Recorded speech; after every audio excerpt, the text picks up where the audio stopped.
Salmo 101, verso 6. Hoje eu quero dar um testemunho. Hoje eu vou falar e hoje todos os louvores desde o início foi falado sobre a soberania de Deus. Essa soberania tão grande, essa soberania que criou tudo, essa soberania que pode tudo, essa soberania tão poderosa que pode fazer tudo de novo. E que não há nada páreo para essa soberania. Mas eu quero declarar nessa noite que essa soberania não é o suficiente para mudar essa terra nesse tempo. Ela é primordial, mas ela não é suficiente. E Salmo 106, do verso 6 diz assim: diz Deus: irei à procura dos fiéis para conviverem comigo. Só terão permissão de me servir os que andam no caminho certo. Segundo Crônicas, capítulo 16, no verso 9. Os olhos do Senhor estão por toda a terra, para mostrar a sua força àqueles cujo coração é inteiramente dedicado a Ele. Ezequiel 22:30 diz assim: procurei alguém que reconstruísse o muro que guarda a terra, que se pusesse na brecha para que eu não destruísse, mas não encontrei ninguém. Hoje a minha oração é que Deus encontre essa pessoa aqui. É a minha oração que Deus encontre mais do que uma pessoa, 2 pessoas, 3 pessoas, mas que todos nós sejamos os reparadores de brechas que Deus quer usar nesse tempo aqui em Santa Maria, neste estado, neste país. Ano de 2001,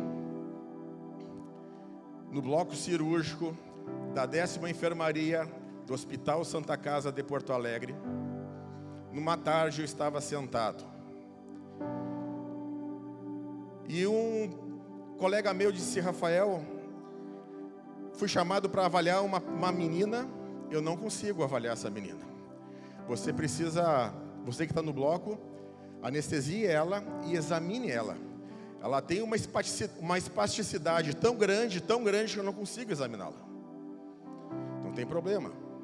Aí chamei a menina, avisei o anestesista: eu vou precisar que você faça uma anestesia geral.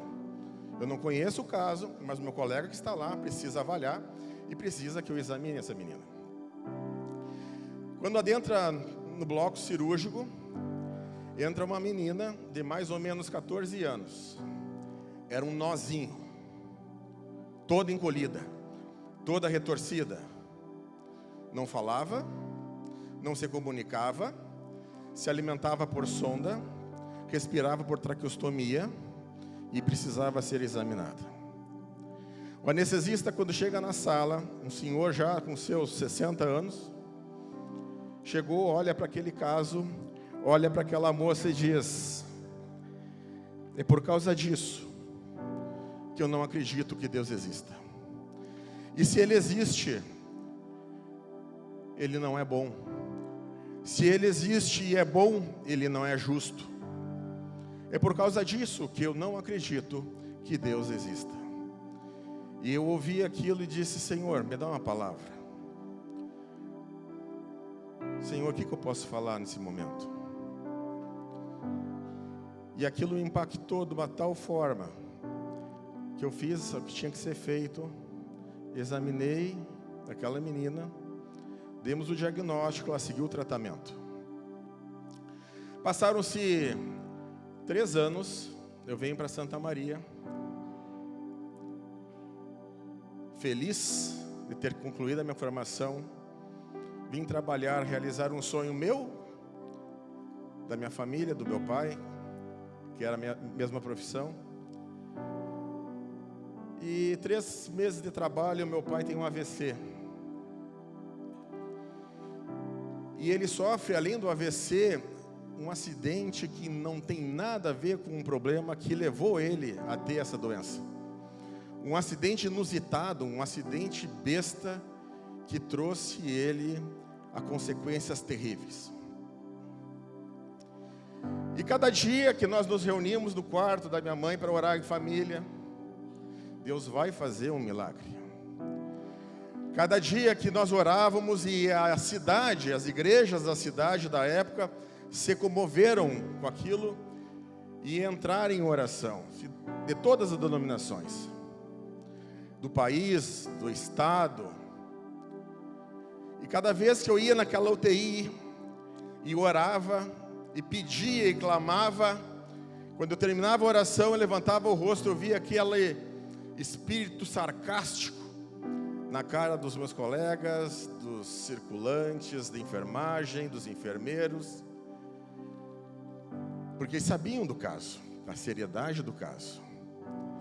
E disse: Deus vai fazer uma grande obra, Deus vai fazer um grande milagre. E se passaram 13 meses praticamente de hospital, e meu pai vem a falecer. E aí eu começo a me lembrar das palavras daquele anestesista. Eu digo: Senhor, eu não consigo sentir o teu amor, eu não consigo sentir a tua justiça. Muitos desses que estão com tom sarcástico têm uma vida completamente errada, que são pessoas completamente longe, que zombam da tua presença, que zombam do teu nome.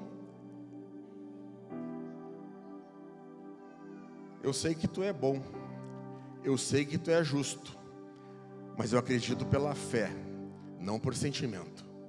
Eu não consigo sentir o teu amor nesse momento. E essa briga com Deus demorou 2 anos, e eu não sentia mais vontade de orar, não sentia mais vontade, ia na igreja, mas não sentia a presença de Deus mais. E pedia: Senhor, a tua palavra diz que tu é amor, a tua palavra diz que tu é justiça. Pai, renova no meu coração esse sentimento, ou aumenta a minha fé para eu continuar crendo até quando tu renovar esse sentimento no meu coração. Uma vez estava vindo de São Cepé, estava a trabalho, 11h30 da manhã, ouvindo um pastor que tinha lá a gotinha de sabedoria. E naquele carro, o Espírito Santo me pega naquela mensagem, uma mensagem que eu já ouvi, foi acho que a primeira mensagem que eu decorei da Bíblia, João 3,16. E o pastor lê aquele versículo e diz: porque eu amei o mundo de tal maneira que dei meu único filho, para todo que nele crer não pereça, mas tenha vida eterna. O Espírito Santo me tocou naquele momento e falou: Rafael, eu não preciso provar meu amor por ti. O que eu precisava provar para ti e para todo mundo foi naquela cruz. Mesmo que eu não venha falar nunca mais sobre isso, a minha prova foi de entregue meu filho, meu único filho, por amor na tua vida. Aí aquilo encheu meu coração novamente. Mas eu não consigo e não consegui entender a soberania de Deus para as nossas vidas, para esse tempo, para essa dispensação da graça. Talvez você entenda de uma outra forma, biblicamente, mas Deus ministrou no meu coração que eu quero compartilhar nessa noite. Por que essas catástrofes ocorrem? Por que mais de 200 mil pessoas morreram afogadas ali, subterradas? Por que um pastor saiu daquela UTI em Porto Alegre, em Bento, o pastor Jaime, e sofreu tanto tempo daquele modo? Por que uma mulher é estuprada, uma criança é abusada? Onde está o amor de Deus nisso? Onde está a vontade de Deus nisso? Onde está a soberania de Deus nisso? Por que foi meu pai? Por que não foi o pai de uma pessoa ímpia que zomba de Deus? Por que foi o meu pai e não foi o pai de você que está sentado aí? Deus gosta mais de você do que de mim?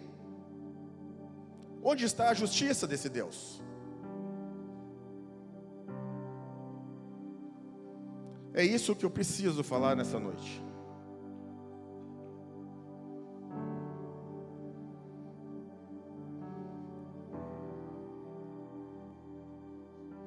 Por que que Deus permite que os seus filhos passem tanta tribulação?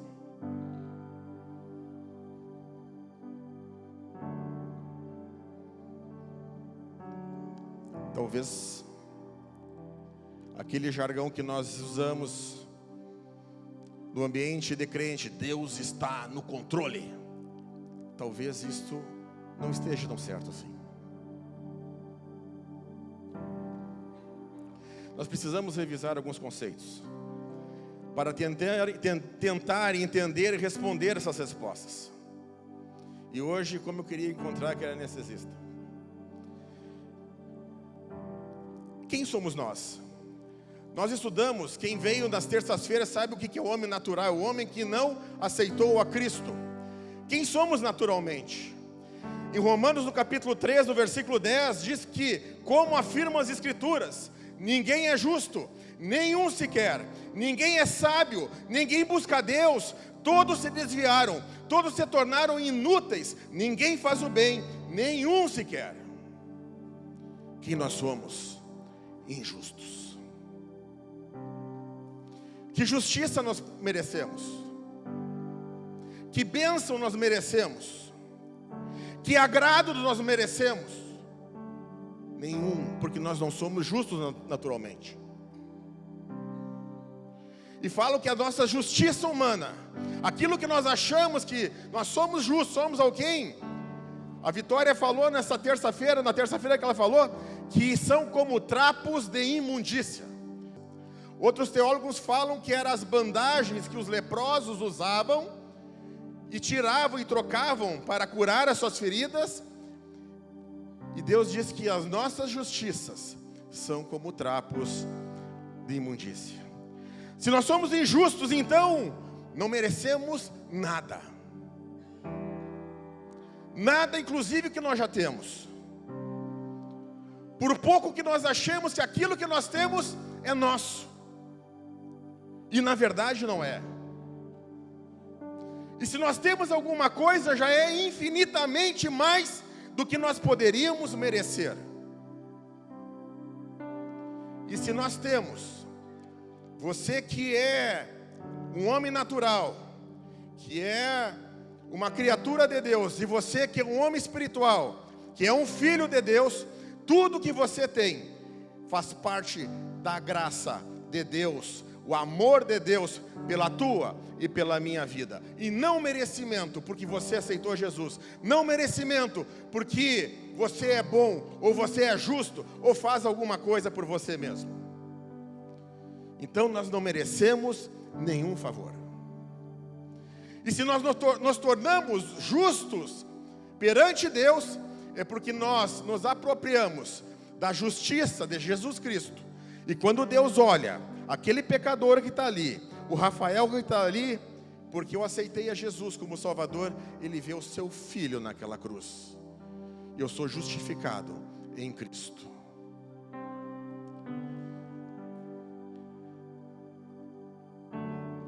Nós vivemos num sistema corrompido. Então, nós não somos justos, então não merecemos nada. Nós vivemos num sistema corrompido. Que sistema é esse que nós estamos vivendo? Um sistema corrompido por nossa culpa. Gênesis no capítulo 3, no versículo 17, Deus disse, e ao homem ele disse, uma vez que, ou seja, porque você deu ouvido à sua mulher e comeu da árvore cujo fruto ordenei que não comesse, maldita é a terra por sua causa. Quem que amaldiçoou a terra? Fomos nós. Através do nosso pecado, a nossa má escolha, nós amaldiçoamos o lugar em que vivemos. Por toda a vida terá muito trabalho para tirar da terra o seu sustento. Ela produzirá espinhos e ervas daninhas, e do meio desses espinhos você terá que comer dos frutos e dos grãos. Com o suor do seu rosto você obterá alimento, até que volte da qual foi formado, pois você foi feito de pó, e ao pó viverá. Essa terra degradada, essas bactérias, esses vírus que te adoecem, que mudam o teu DNA, que mudam a tua genética, um dia ela vai te consumir. E você e eu vamos virar pó. Porque essa terra foi amaldiçoada. As doenças e a morte entrou nessa terra por minha e por tua causa. E essas aflições dessa terra, tanto os filhos de Deus, quanto as criaturas de Deus, tanto o homem espiritual, quanto o homem natural, estão sujeitos a essa maldição por vivermos aqui. Mas a terra aguarda 2 eventos. O primeiro evento é que a manifestação dos filhos de Deus apareça aqui na terra. Diz lá em Romanos no capítulo 8, 19 e 21, pois toda a criação aguarda com grande expectativa o dia em que os filhos de Deus serão revelados. Toda a criação, por não vontade própria, foi submetida por Deus a uma existência fútil, na esperança de que, com os filhos de Deus, a criação seja gloriosamente liberta da decadência que a escraviza. Você é filho de Deus? A terra clama pela manifestação sua e minha aqui. Essa terra amaldiçoada por nossa causa, ela clama o dia que os filhos de Deus serão manifestos na glória. Mas a glória de Deus vai começar a manifestar nas nossas vidas aqui nessa terra. E essa terra pecaminosa, essa terra que nos castiga com enchentes, castiga com doenças, castiga com mortes, castiga com catástrofes, essa terra aguarda a manifestação minha e de você agora, aqui nessa vida.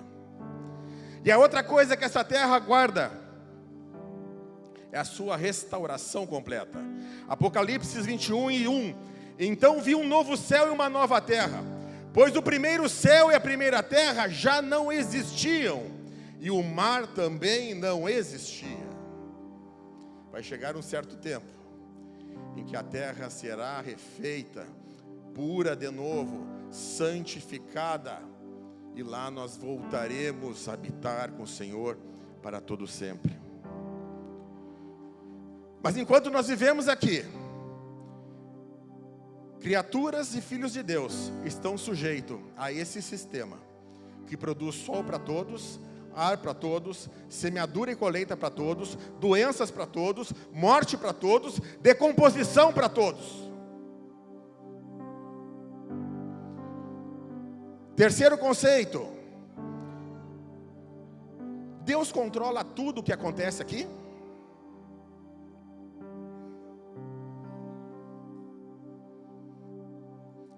A resposta é não.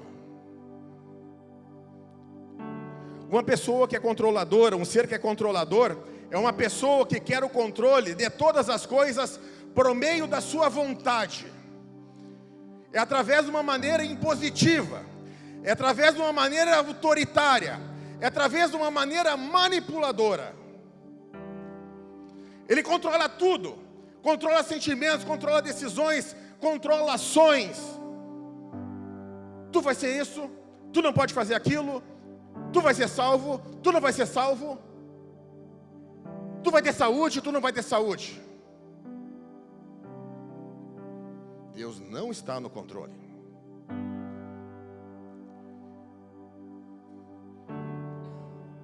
Minha pergunta: Deus tem poder para controlar tudo isso que eu falei? A vontade humana, as decisões humanas. Deus tem poder para controlar todas essas coisas? Sim. Deus tem todo o poder, na terra como no céu. Deus tem poder para controlar o mal. Deus tem poder para controlar a natureza. Deus tem poder para controlar a vontade humana. Todos aqui vão me aceitar, incondicional, todos vão me aceitar, e todo mundo aceita Ele. Deus está no controle?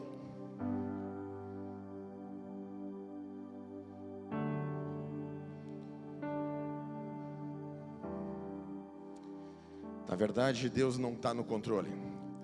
O nosso Deus, Ele é soberano. Ele é soberano em poder, Ele é soberano em sabedoria.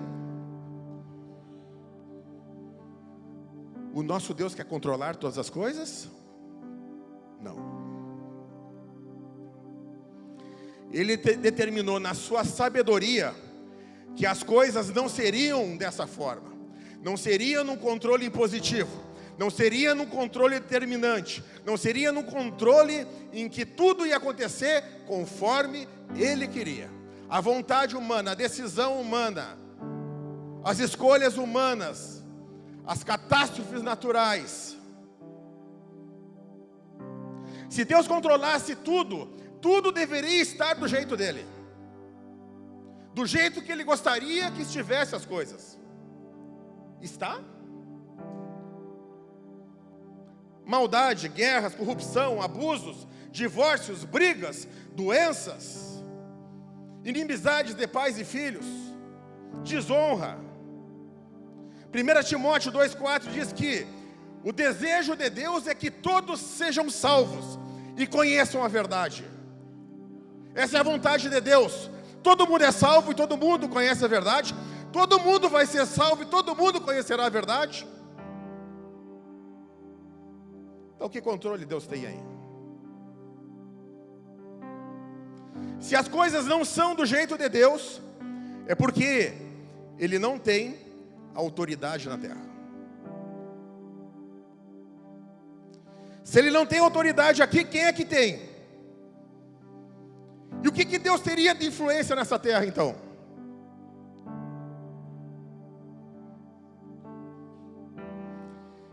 Nós precisamos entender que o nosso Deus é ilimitado, não tem limite, ilimitado, em poder, em sabedoria, em glória, e nada e ninguém é páreo para Ele. Nada e ninguém é páreo para o poder, pela presença, pela face, pela sabedoria, pela glória de Deus. Ninguém, nem o mundo espiritual, nem o mundo físico, nem o mundo natural é páreo para a soberania e o poder que o nosso Deus tem. Ele é soberano sobre todas as coisas, sejam naturais, aqui da terra, sejam espirituais lá do céu. Da eternidade passada, da eternidade futura, Ele é soberano. A terra foi criada por Deus e Ele deu essa autoridade para o homem. No Salmo 24, verso 1 diz: a terra e tudo que nele há são do Senhor. O mundo e todos os seus habitantes lhe pertencem. Mais adiante no Salmo 115, verso 16, ele vai trazer outro discernimento. Os céus são do Senhor, mas a terra a deu aos filhos dos homens. Mas como? Se uma coisa ele diz que, inclusive nós somos deles, tanto as criaturas quanto os seus filhos são deles. E Ele é soberano sobre todas as coisas. O que Ele foi dar aos homens e os seus filhos? A autoridade na terra. Porque a terra continua sendo dele. Ele continua sendo o dono. Dono do tempo, dono da vida, dono de tudo. Ele é soberano sobre todas as coisas. Mas a autoridade aqui na terra foi dada aos homens. Gênesis capítulo 1, versículo 28.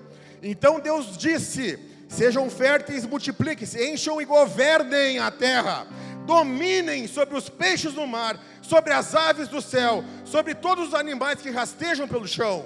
Dominem, a autoridade da terra eu dou nas tuas mãos, homem.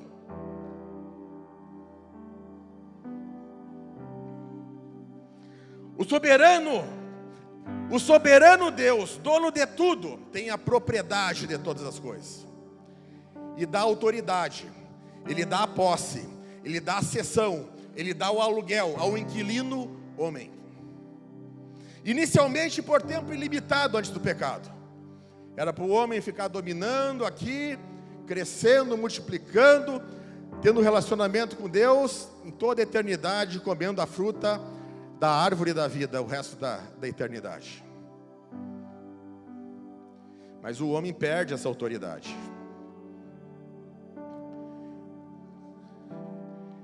alguém despeja o homem dessa autoridade. O soberano Deus, o dono de tudo, continua sendo Deus, continua sendo o dono, mas o homem perdeu a posse desse apartamento, dessa casa que se chama terra.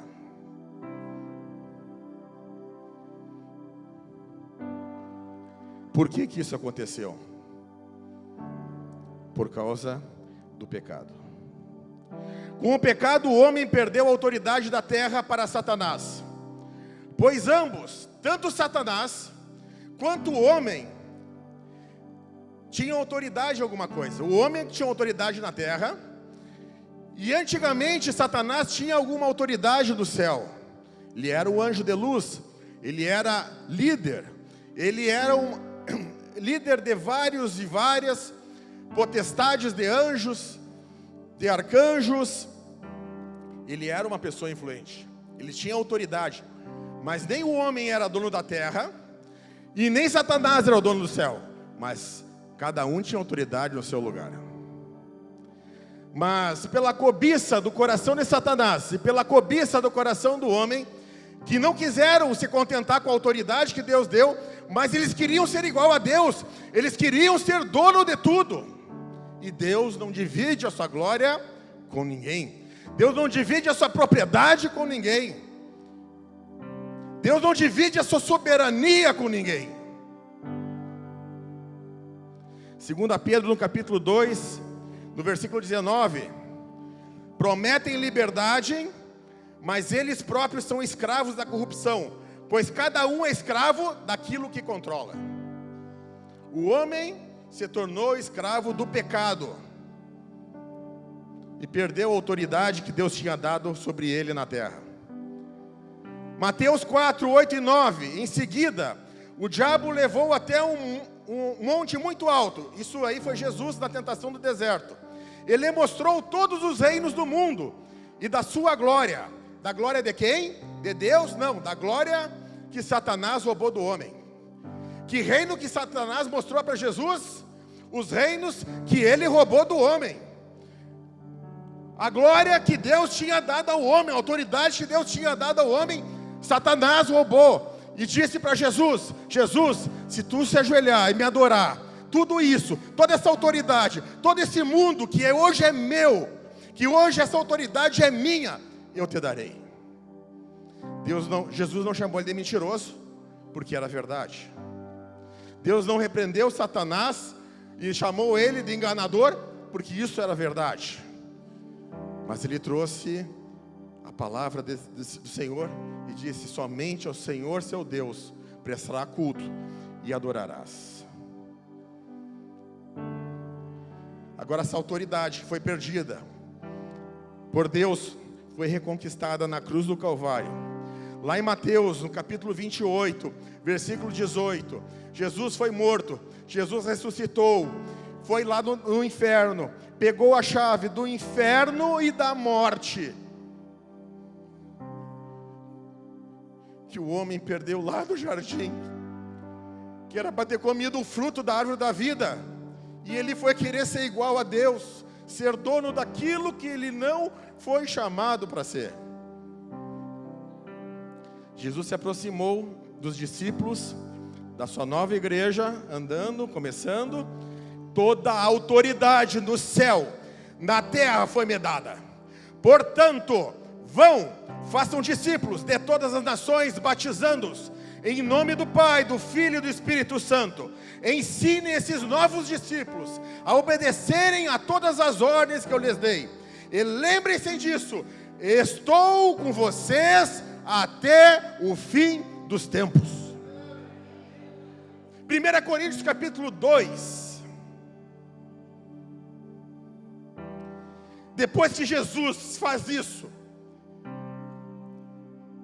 pega as chaves do inferno e da morte, pega a autoridade dessa terra. Obrigado, querido. O reino das trevas disse: bem, que bobagem nós fizemos. Era isso que eles queriam fazer. Nós caímos na armadilha, na sataneira que Deus armou. Eles disseram, os governantes dessa terra, que é o diabo, seus anjos, por sua vez não entenderam o quê? A sabedoria de Deus. Pois se houvessem entendido, não teriam crucificado o Senhor da glória, porque eles perderam a autoridade que tinham aqui na terra. O sacrifício de Jesus, a morte justificativa de Jesus, retomou aquilo que nós perdemos no jardim. E nesse momento Jesus entrega, não para o homem, mas para a sua igreja, para os seus filhos, a autoridade sobre essa terra.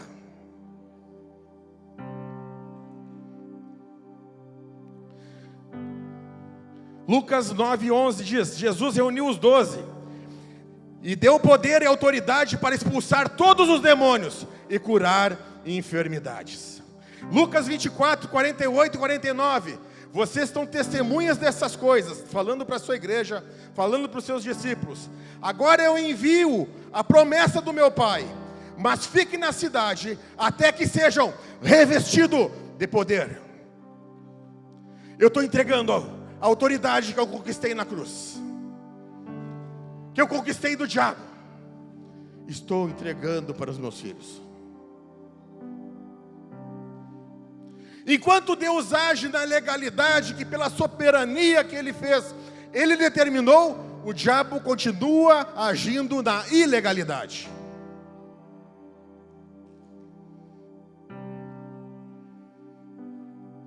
O foco do diabo não é sobre o meu casamento, o foco do diabo não é sobre as minhas posses, o foco do diabo não é sobre os meus relacionamentos, o foco do diabo não está sobre os meus filhos. O foco do diabo é tirar o meu relacionamento com Deus.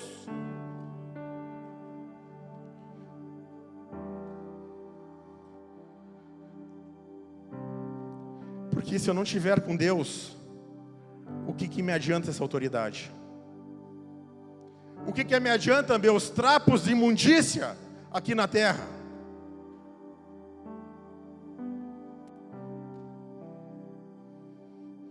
Ele quer afastar-nos de Deus usando essas coisas humanas, os seus negócios, o seu casamento.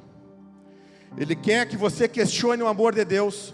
Ele quer que você questione a justiça de Deus. Ele quer que você saia das mãos de Deus. Ele quer que você peque. Ele quer que você fique tão ocupado com as coisas terrenas que perca o relacionamento com o Pai. Se Deus tem a soberania e nós temos a autoridade, e Deus age na legalidade, Ele não vai passar por cima da nossa autoridade. Nós temos que querer o reino de Deus aqui na terra, a vontade de Deus aqui na terra, porque é isso que Ele quer. Mas o nosso Deus, Ele age na legalidade. Ele não vai passar por cima da nossa autoridade, porque a sua soberania, assim Ele quis, assim Ele determinou, assim Ele formou esse sistema de regras, esse sistema de princípios.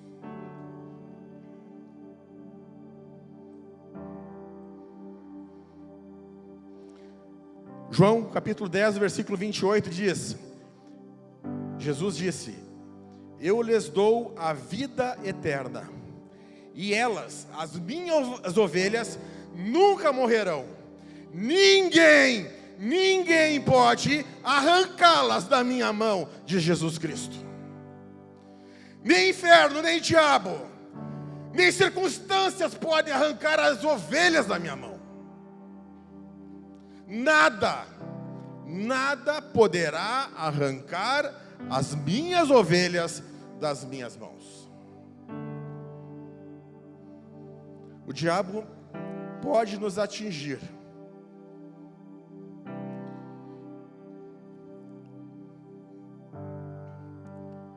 só se nós descermos do colo de Jesus.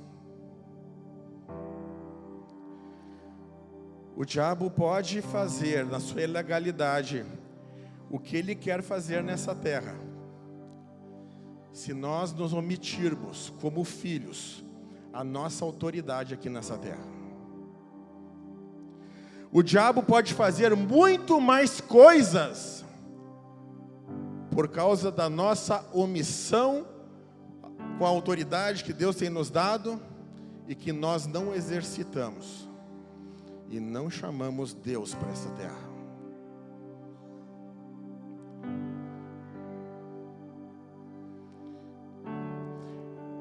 O agir nesse mundo por omissão, como filhos, como igreja, com a autoridade que Ele tem nos dado, é para trazer a sua vontade sobre aqui. Então nós intercedemos a vontade de Deus sobre as cidades, sobre as famílias, sobre a igreja, sobre o governo, sobre as catástrofes, sobre as imoralidades.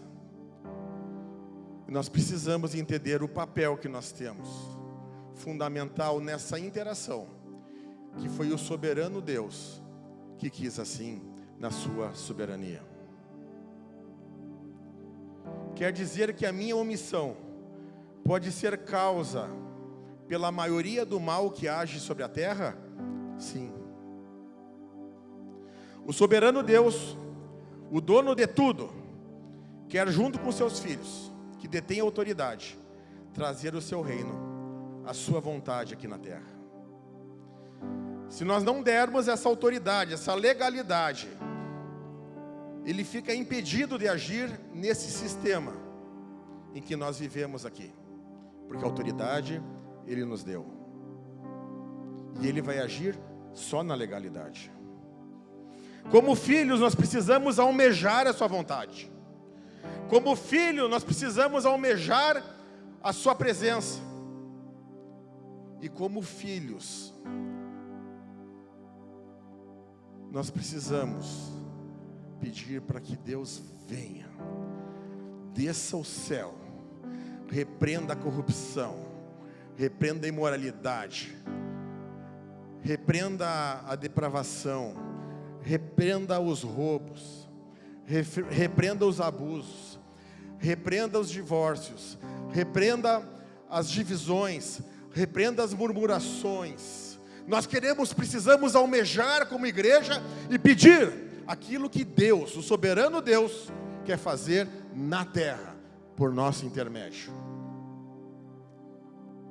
Nós temos uma tendência humana, maligna, natureza da nossa vida pecaminosa, como aconteceu com Lúcifer, de agirmos sozinhos, e achamos que sabemos tudo. Eu sei tudo sobre o que precisa no meu casamento, eu sei tudo que precisa para criar meus filhos, e a nossa vida é como um trapo de imundícia. O nosso conhecimento não serve para nada, e o mundo está cada vez pior. E aquele que conhece tudo, pode tudo, tem o poder para tudo, ele não é chamado para entrar. Nós não somos submissos à sua vontade, não somos submissos ao seu espírito, não somos submissos à sua palavra, mas somos omissos a tudo isso. Como filhos, nós temos o Espírito Santo dentro de nós. O Espírito Santo é aquele que detém a manifestação do mal na terra. 2 Tessalonicenses, no capítulo 2, 7 a 8, pois essa perversidade já opera secretamente e permanecerá em segredo até que se afaste aquele que o detém.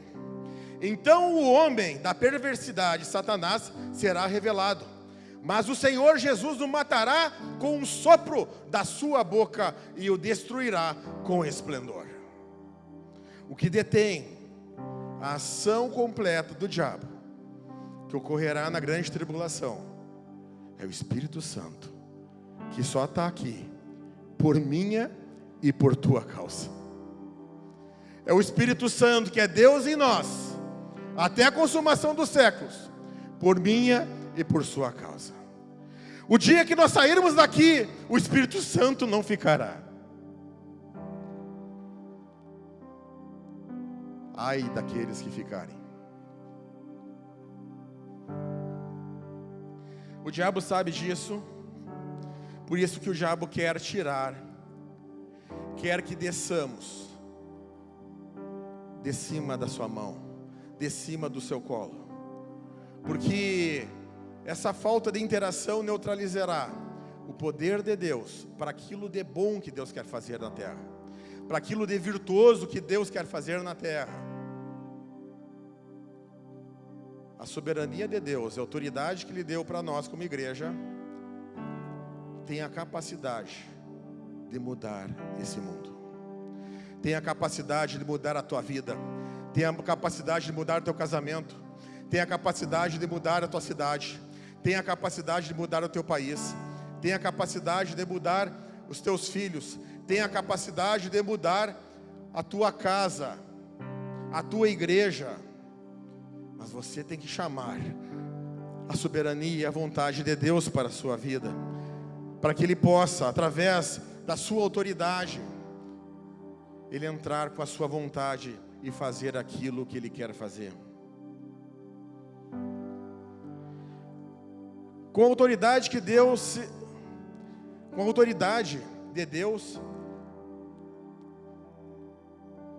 se estabelece aqui na terra. Como que essa autoridade se estabelece aqui na terra?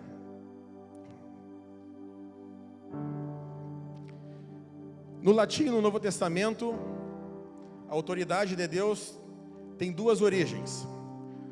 Uma, do grego, vem de boulé, e o outro se chama telema. O boulé a gente chama como a vontade diretiva de Deus. É a vontade que vai acontecer pela soberania que Deus tem. É a vontade que Deus já determinou que Jesus vai voltar, que a igreja vai subir, e não adianta orar para que isso não ocorra, porque isso já foi estabelecido, já foi determinado por Ele. A outra vontade, a outra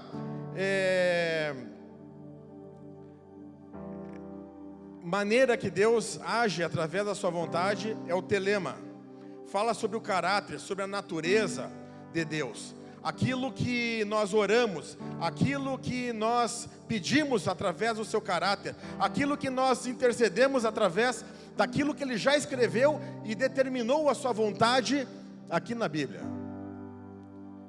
Ele deseja que todo mundo conheça dele, se salve, que conheça a verdade. Nós precisamos orar, nós precisamos trabalhar para que Ele venha com a sua vontade já determinada e que Ele possa fazer um grande avivamento nessa cidade, um grande avivamento nesse estado, um grande avivamento nesse país, e muitas vidas serem convertidas, batizadas, transformados pela vontade do Senhor nosso Deus, porque Ele já determinou isso nessa palavra. Quando Davi matou Golias, ele trouxe a vontade de Deus que já estava escrito na sua palavra. Não foi aquela pedra que matou Golias.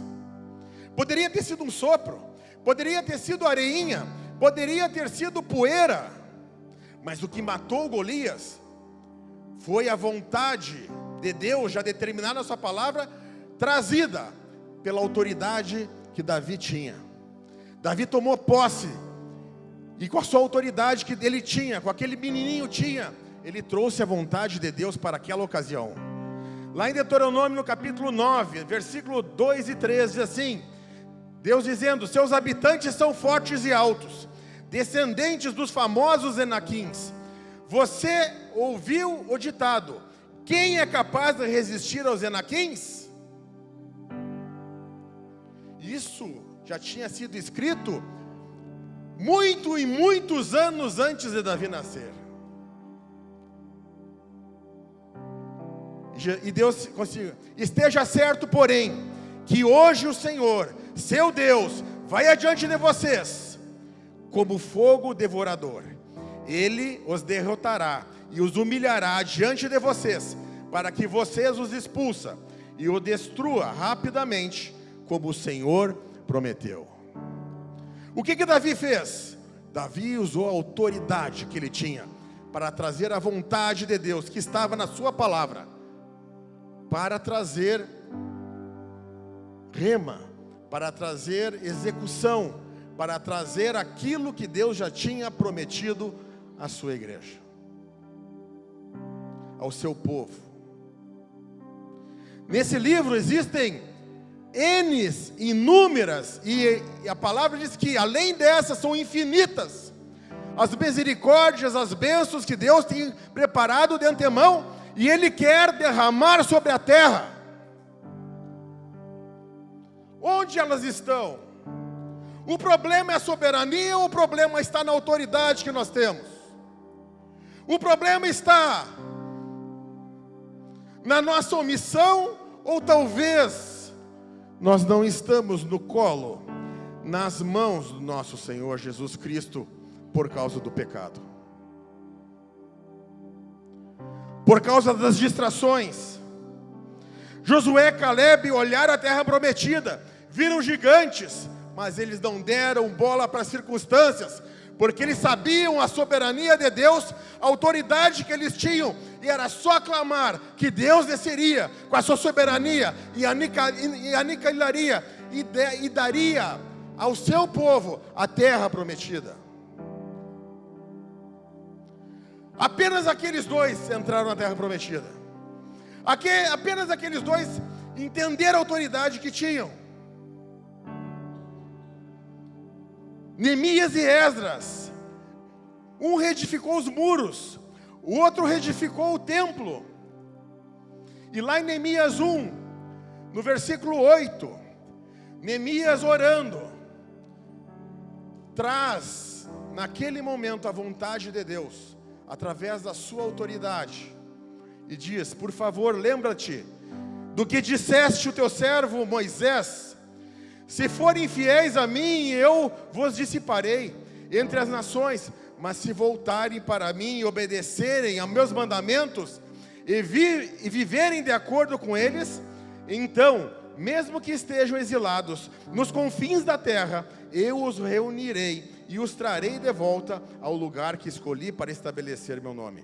O povo que tu resgataste com teu grande poder, com a tua forte mão, é teu servo. Ó Senhor, por favor, ouve a minha oração deste servo, ouve as orações de teus servos, que se agradam em te honrar. Peço que me concedas êxito hoje, e que o rei me seja favorável. E ele termina: nesse tempo, eu era apenas um copeiro do rei. Mas como um copeiro, ele usou da autoridade que ele tinha, para descer à vontade e executar a vontade aqui na terra. E Jesus Cristo diz, lá em Mateus capítulo 6, no versículo 10, que nós precisamos pedir, não sermos omissos, e que nós precisamos chamar: venha o teu reino, desça o teu reino. Não é da nossa forma, não é como a gente quer, seja feita não a nossa vontade, mas a tua vontade, não só no céu, mas aqui na terra. Deus quer essa interação com a sua igreja. Deus quer despertar as nossas vidas por interceder por nossos irmãos. Talvez Deus te acorde de madrugada para orar por um irmão que talvez você nunca viu, por uma cena inusitada na sua cabeça, de um outro país, de pessoas. Talvez Ele esteja te acordando para que você interceda, para que Ele venha entrar com a sua vontade, porque você tem autoridade para trazer a vontade de Deus e executar essa autoridade telema do Senhor aqui na terra. Talvez quer trazer uma libertação para um missionário em apuros, num país que você não sabe onde é que é, mas que você possa ser sensível e liberar a vontade de Deus. Deus nos chamou homem e mulher, filho e filha, para essa interação.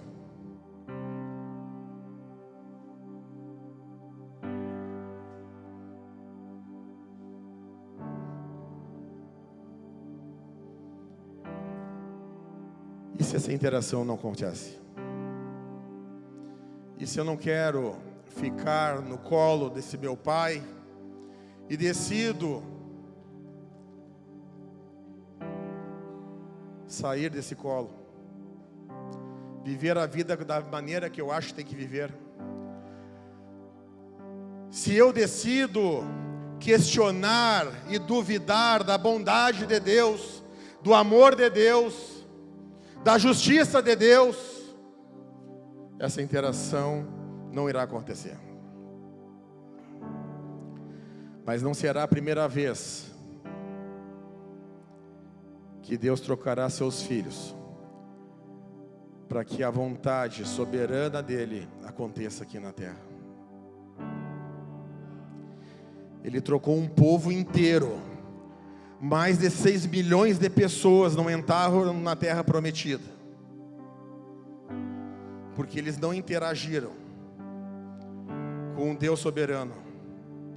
Eles não chamaram a vontade de Deus, mas murmuraram, mas chamaram de Deus injusto, que Deus não os amava, que Deus queria o seu mal.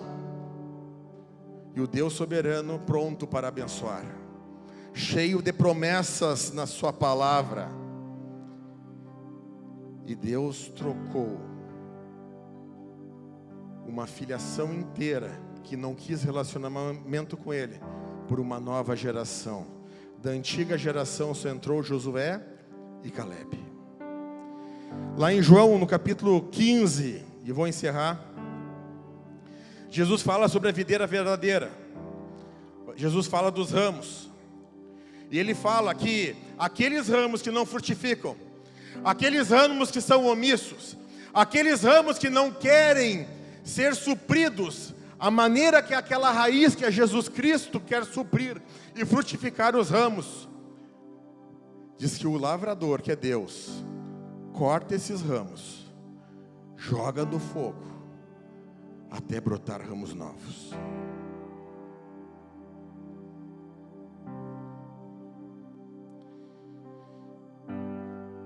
Lá em Êxodo 32, Moisés sobe do monte, ficou 40 dias na presença do Senhor. O povo resolve trocar de Deus. E Deus diz para Moisés: Moisés, vou matar todo mundo. E a partir de ti, eu vou cumprir as minhas promessas que eu fiz para Abraão. Através de ti, a tua descendência, eu vou cumprir a entrada do meu povo na terra prometida. Mas aquele povo eu não quero mais. Aquele povo não entende o relacionamento que eu quero ter. Aquele povo não entende a interação que eu quero ter. Aquele povo não entende os propósitos que eu quero ter com ele nessa terra. Eu vou começar tudo de novo a partir de ti, Moisés, porque eu não posso quebrar as minhas promessas, porque não sou homem para mentir, nem filho do homem para me arrepender. Eu prometi a Abraão, e eu vou cumprir em ti. E Moisés disse, podia ter dito, tá ótimo, Senhor, eu serei o cabeça de chave novamente. E Moisés disse, não, Senhor, esse não é meu povo, esse é teu povo. O que o povo aqui vai dizer? Que tu tirou com mão forte do Egito, trouxe para o deserto e veio matar? E Deus ouve Moisés e muda seus planos por causa da autoridade de um homem que era amigo de Deus, que não saiu do colo de Deus, que não saiu debaixo da vontade de Deus, e que Deus honrava, que Deus tinha grande apreço por ele.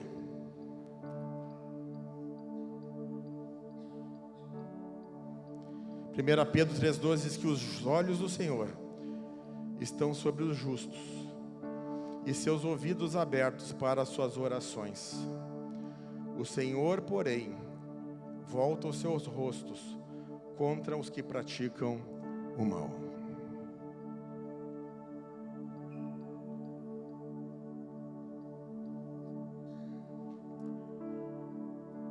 Você que aceitou a Jesus Cristo como Salvador, você que é a igreja de Cristo,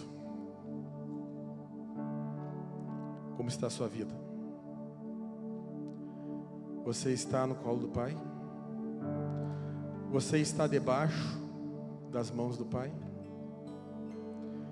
Você que está andando em princípio, como é que está o seu propósito para a sua vida? Você está trazendo o reino de Deus para a sua casa? Você está trazendo o reino de Deus para o seu trabalho? Você está intercedendo pelo reino de Deus nesse mundo? Você está usando a autoridade que Deus lhe concedeu lá naquela cruz para ter interação com Deus Todo-Poderoso?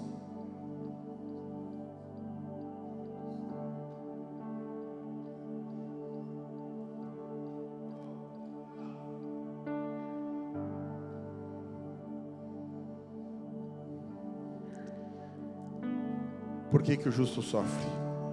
E agora encerro.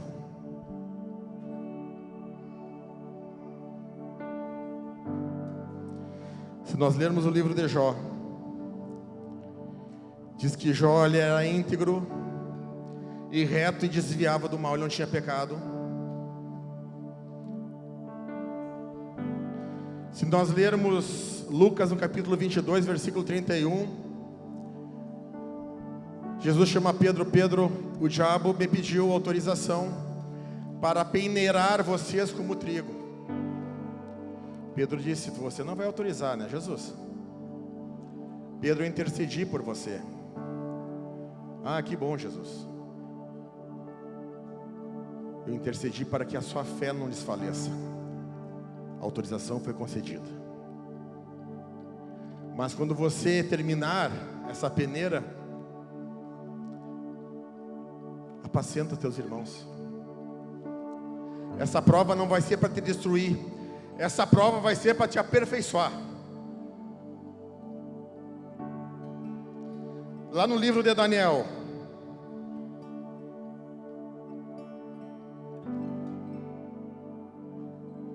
três príncipes, três jovens foram lançados no caldeirão, na fornalha.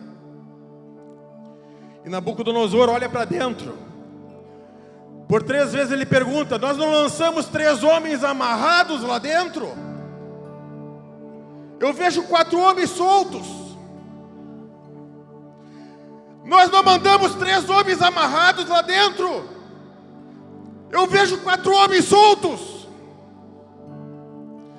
Nós não mandamos 4 homens amarrados para morrer lá dentro? Eu vejo 4 homens soltos lá dentro. As provas que Deus manda é para nos aperfeiçoar. O que Ele vai queimar vai ser as nossas amarras que nos impedem de crescer, de ter maturidade, de ter responsabilidade como filhos dEle.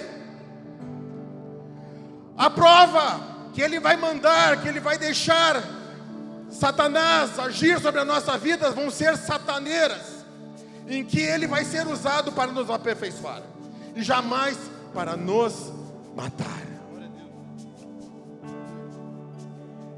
Lutero diz: eu não entendo os caminhos que Deus me leva, mas eu confio no meu guia. Vamos colocar em pé.